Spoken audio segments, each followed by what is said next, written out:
Squats, they're really progressing right now for me. Road to 160 kilogram squat feels more achievable than ever. So today we're skipping over a week because I just left the video too long. So we're skipping over 1 week. So today I did 5 times 5, obviously with 105 kilograms. And it was a very interesting few sets to start it. The first set of 5 with 105 was absolutely terrible. I thought I was not going to get through the workout from that set, but then every set after it just flew up. It was much easier. So that was something I was thinking about. The first set is obviously going to be the hardest in terms of not being fully warmed up, especially if you're wanting to work your way up to heavier weight each week. You're gonna have to skip more weight to get there and still be fresh for the working sets. So that's just something you have to think about. But I'm gonna keep pushing this strict 5 times 5 at least another week till obviously I'm gonna do 110 next week, and then that was the plan to get to there. But then I'll decide if I'll go up more with a strict 5 times 5 or slowly decrease that.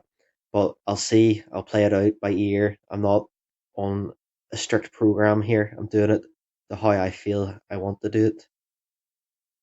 So there we have the last warm up set done, and now we're getting into my working sets.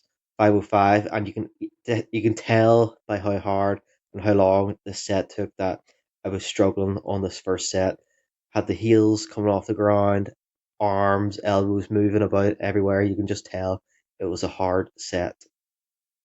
Now I'm going to talk a little bit about form for the high bar squat, what you need to do, and this is going out to a few people I see squatting that do high bar, like Hero Aesthetics. I think he needs to take some of my criticism on board and follow it, because I see some things that he's doing which is quite dangerous for a high bar squat. Firstly, hand placement.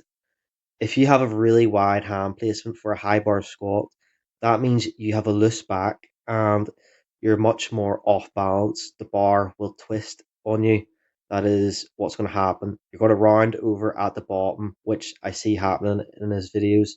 Um, it's basically breaking your brace, and that is what's going to cause you to snap a disc in your back, drop that weight, hurt yourself. The second thing is get yourself squat shoes.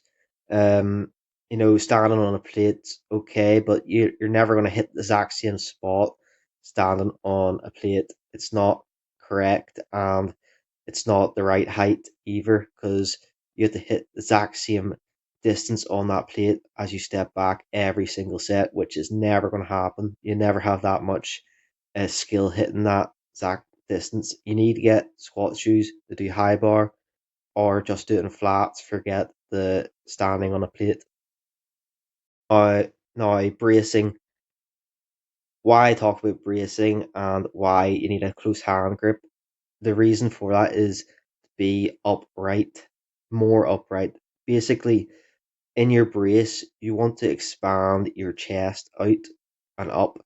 You basically want to be up tall, not hunched over. That's why they say keep your head up in a squat, in the high bar squat, compared to low bar squat, where you usually look down at a slight angle. Head up in a high bar squat.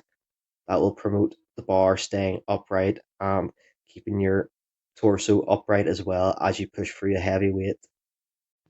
Just some form tips I think a lot of people could use some help on, and I hope this helps a lot of people, including Hero Aesthetics, who I was trying to give some advice to. Anyway, I ended off the workout with 5 times 5, just bodyweight pull-ups, wide grip, and that was the whole workout. I didn't do anything else today because I was dead. And peace out, guys. See you in the next one.